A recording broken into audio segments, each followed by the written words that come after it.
ഒരു ഉമ്മ, ആ ഉമ്മയുടെ ഏക മകനെ കാണാതായി.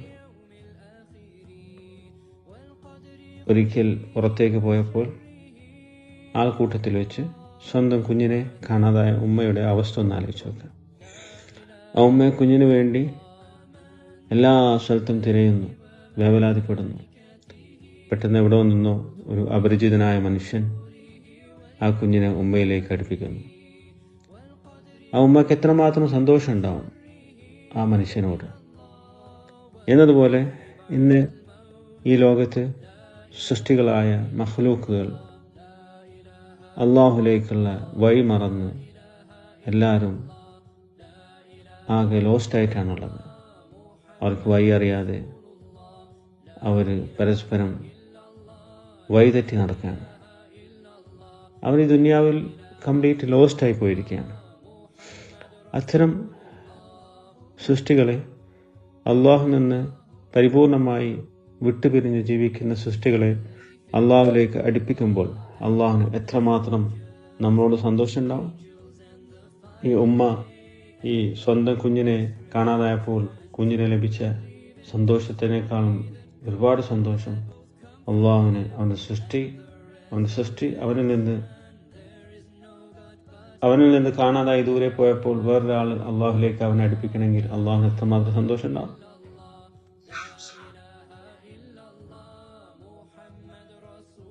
എന്നതുപോലെ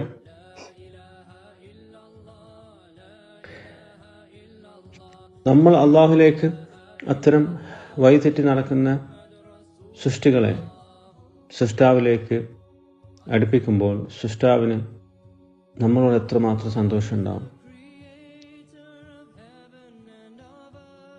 അടിമക്കാദ്യം വേണ്ട പവർ എന്നുള്ളത് അല്ലെങ്കിൽ ശക്തി എന്നുള്ളത് നമ്മൾ അള്ളാഹുവിനെ അറിഞ്ഞതുപോലെ മറ്റുള്ളവരും അള്ളാഹുവിനെ അറിയണം, അള്ളാഹുവിലേക്ക് അടുപ്പിക്കണം എന്ന ചിന്തയാണ്. മുത്തുനബി സല്ലല്ലാഹു അലൈഹി വസല്ലം തങ്ങളുടെ ഏറ്റവും വലിയ വിഷമം തൻ്റെ ഉമ്മത്ത് വഴിതെറ്റി പോകുമോ എന്നതാണ്. ഉമ്മത്തിൻ്റെ കാര്യം ഓർത്തിട്ടാണ് തങ്ങൾ എന്നും വിഷമിച്ചിരുന്നത്. അപ്പോൾ അത്തരം ഉമ്മത്തികളെ നമ്മൾ നേർവഴിക്ക് കൊണ്ടുവരുമ്പോൾ അള്ളാഹു മുത്തുനബി സല്ലല്ലാഹു അലൈഹി വസല്ലം തങ്ങളും എത്രമാത്രം നമ്മളോട് സന്തോഷിക്കും. അപ്പോൾ ആ ഒരു ചിന്ത നമ്മളിൽ എപ്പോഴും വേണം.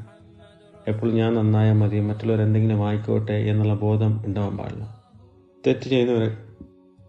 തെറ്റ് ചെയ്യുന്നവരെ കാണുമ്പോൾ നമ്മൾ അവരെക്കുറിച്ച് ആലോചിച്ച് വിഷമിക്കണം. അള്ളാഹുവിനോട് അവർക്ക് വേണ്ടി പ്രാർത്ഥിക്കണം. പറ്റുമെങ്കിൽ യോജിച്ച സമയത്ത് അവരോട് തനിയെ ഉപദേശിക്കുകയും വേണം, അള്ളാഹുവിലേക്ക് അടുപ്പിക്കുകയും വേണം.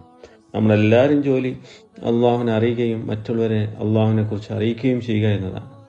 അതാണ് നമ്മുടെ ഏറ്റവും വലിയ കഴിവും ശക്തിയും. പക്ഷെ നമ്മൾ ഇത്തരം ദുന്യവിയായ കൂട്ടിൽ അകപ്പെട്ടിരുന്നാൽ ഇതിനൊന്നും നമുക്ക് സാധിക്കുകയില്ല. നമ്മൾ അള്ളാഹുവിന് ദൂരെ പോകും. ഈ ഒരു വഴി തെറ്റിയ പോലെ നമ്മൾ ഈ ലോകത്ത് ജീവിക്കും, അങ്ങനെ മരിക്കുകയും ചെയ്യും. അങ്ങനെ വഴി കാണിക്കുന്ന ഒരാളായി, അള്ളാഹുലേക്ക് വഴി കാണിക്കുന്ന ഒരു വഴികാട്ടിയായി എന്നും നമ്മൾ ഉയരണം. അതാണ് നമ്മുടെ യഥാർത്ഥ ശക്തി. അത്തരം ശക്തിയുള്ള ആളുകളെ ഒരാൾക്കും പിന്നെ നശിപ്പിക്കാൻ കഴിയില്ല. ഫിർഔന് എല്ലാ കുട്ടികളെയും ആൺകുട്ടികളെയും കൊന്നൊടുക്കി. പക്ഷെ ഏകദേശം 70,000 കുട്ടികളെ കൊന്നൊടുക്കി. പക്ഷെ മൂസാ നബി അലൈഹി സ്വലാമിനെ തൊടാൻ പോലും കഴിഞ്ഞിട്ടില്ല. ഒരുപാട് പട്ടാളക്കാരൻ മൂസാ നബി അലൈഹി സ്വലാമിനെ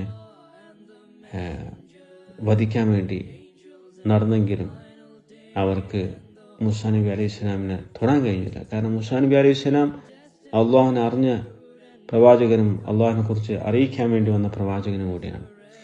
അങ്ങനെ ഒരുപാട് പേര്, ഇബ്രാഹിം നബി അലൈഹി സ്വലാം നമ്രൂദിൽ നിന്നും പിന്നെ അതുപോലെ മറ്റു ഒരുപാട് അമ്പിയാക്കളും ഔലിയാക്കളും സ്വാലിഹീങ്ങളും അള്ളാഹുവിനെ കുറിച്ച് അറിയിക്കുന്ന ഈ ഒരു പാതയിൽ ഉറച്ചു നിൽക്കുമ്പോൾ അവരുടെ ശക്തി അതാണ്.